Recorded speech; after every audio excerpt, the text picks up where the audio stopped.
Hello everyone, welcome to the Internet Moola. In today's video I am going to show you how you can test your internet speed from your laptop or PC easily without any hard method.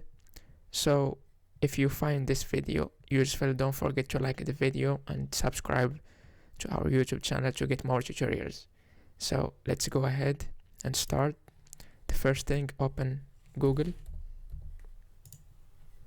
and then search internet speed test, and all you have to do now is click run speed test, and the browser will test your internet speed.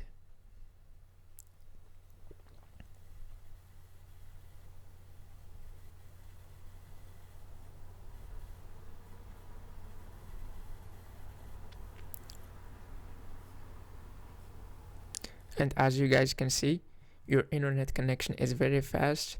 Your internet connection should be able to handle multiple devices, streaming HD videos, and more. So that's the way